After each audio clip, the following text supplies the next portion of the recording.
Hello everyone and welcome to Remember When. I'm your host, Bobby Booch, and today we will be talking about what happened on this day in history between 1920 and 2021. We'll go over some interesting topics that happened around the world. Keep listening because on Wednesdays we'll delve back over 100 years. Thanks and enjoy the show.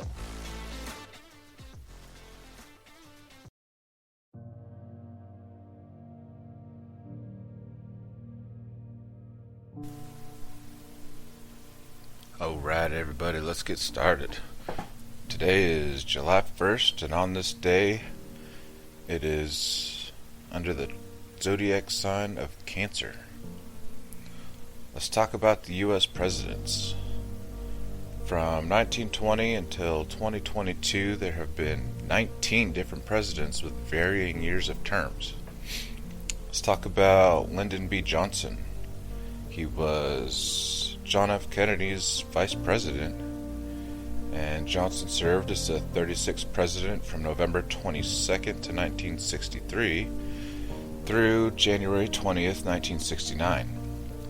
The president's former position of vice president was not filled until January 20th, 1965, when he was inaugurated as president for his second term. After that, he served with Hubert Humphrey as his vice president.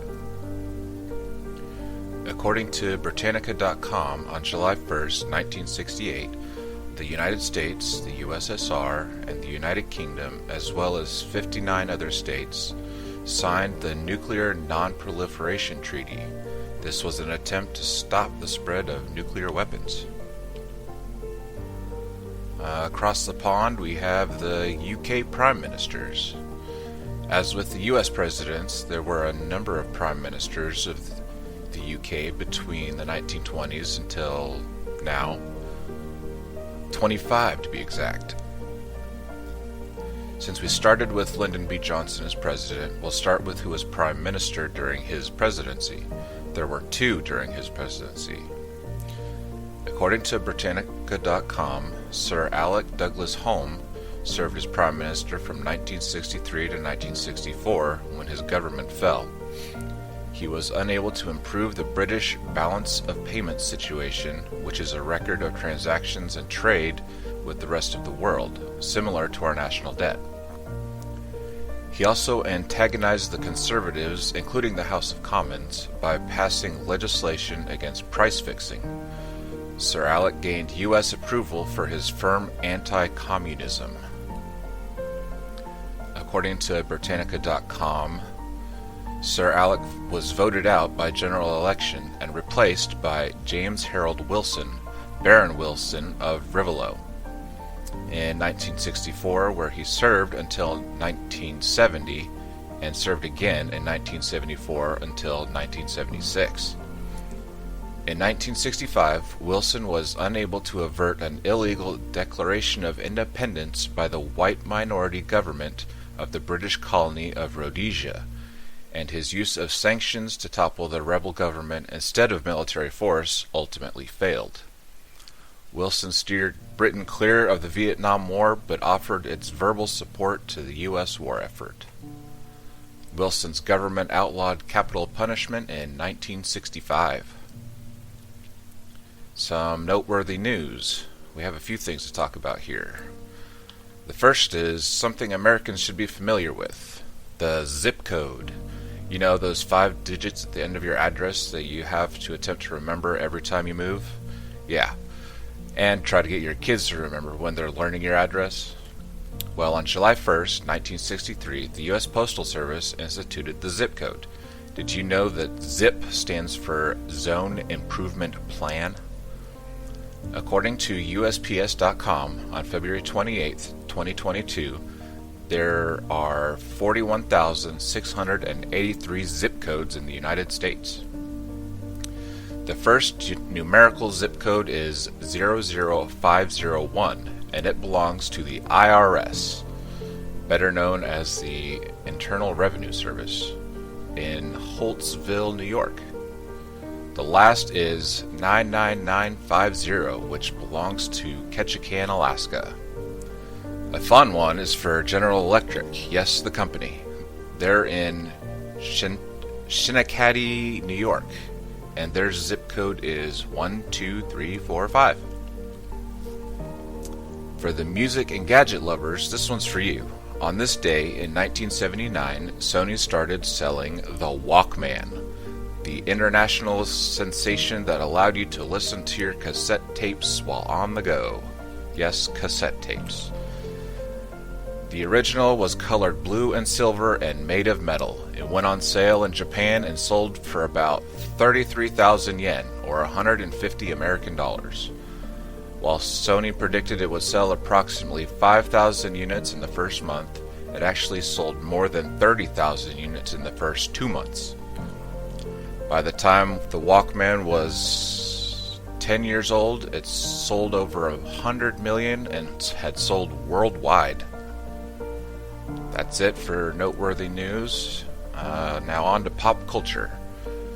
We will start with some famous birthdays. Britannica.com shows that there are 143 notable birthdays and deaths on July 1st throughout history.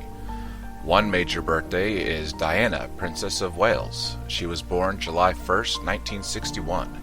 If she were still alive, she would be turning 61 today. She died on August 31st, 1997 at the age of 37 in a car accident in Paris, France. Princess Diana left behind 2 sons, Prince William and Prince Harry. In a groundbreaking photo, she was photographed shaking the hand of an HIV-positive man in 1987. Additionally, there is a lot of speculation around her demise still. A scientific birthday. On July 1st, 1929, Gerald Maurice Edelman was born. He was an American physician and physical chemist who made it so that the structures of antibodies were easier to see and understand. In 1972, he received a Nobel Prize in the category of physiology or medicine. He shared this prize with British biochemist Rodney Porter. Edelman narrowly beat out Porter and his team in the race to make the model of the antibody molecule. He passed away at the age of 84 on May 17, 2014. Now for some sports birthdays. Carl Lewis was born July 1st, 1961, and was named Frederick Carlton Lewis, and is an Olympic gold medalist. He is still alive today. Carl won 9 Olympic gold medals in the 1980s and 1990s. While he qualified for the U.S. Olympic team in 1980, there was a boycott by the U.S. due to the Olympics being held in Moscow. Lewis attended the 1984 Games in Los Angeles. There, he won 4 gold medals, 2 in meter races, 1 in relay races, and the long jump. He won an additional 5 gold medals in the next 3 consecutive games. In 2001, after he retired from competition in 1997, he established the Carl Lewis Foundation. His foundation focuses on promoting fitness. Now for some notable deaths. Marlon Brando. He passed away on July 1st, 2004. A notable feature Brando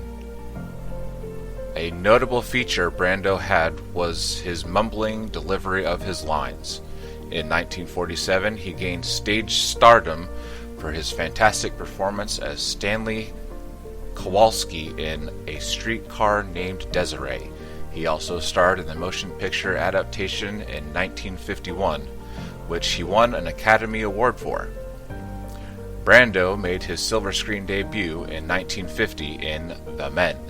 The film was a realistic study of World War II veterans who were disabled. He played many roles. One of his most famous roles was Don Vito Corleone in The Godfather, which came out in 1972.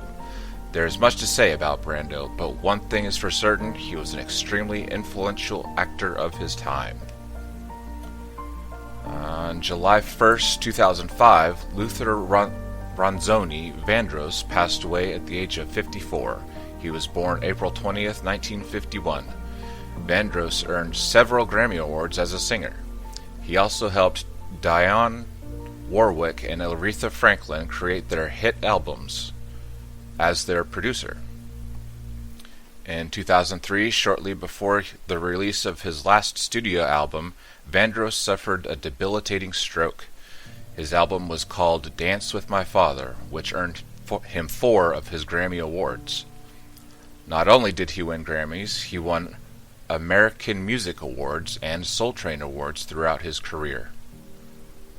On to sports, which I guess is still part of pop culture, but it needs its own category. While having an illustrious career, Walter Johnson, a Major League Baseball pitcher, threw his only non-hitter on July 1st, 1920. This was when he was playing for the Washington Nationals. The game was held at the historic Fenway Park and was against the Boston Red Sox. The Senators won 1-0. If the name Washington Nationals doesn't sound too familiar to you, it's because the team was around from 1901 to 1960, known as the Senators from 1901 to 1904, the Nationals from 1905 to 1955, and back to the Senators until 1960. The club was founded in Washington, D.C. The team is colloquially known as the Senators and the Griffs due to the manager Clark Griffith's tenure as the manager from 1912 to 1920. Yes, the club did indeed turn into another team. They are now the Minnesota Twins. Well, that's all we have for July 1st, 1920 through 2021. Yes, there are hundreds more historical events that happened in July 1st. I'm sorry if we didn't get to your favorite part. As much as I'd like to, I can't get to all the interesting things. But please tune in to our next episode on Monday, July 4th. No, it won't be a Wednesday, but we will dive back into history, focusing on events and facts in America back to its conception.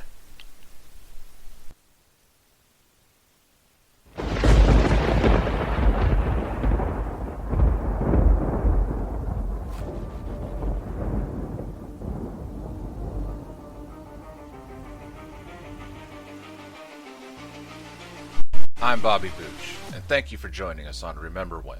Join us Mondays, Wednesdays, and Fridays for more historical events, news, sports, and more.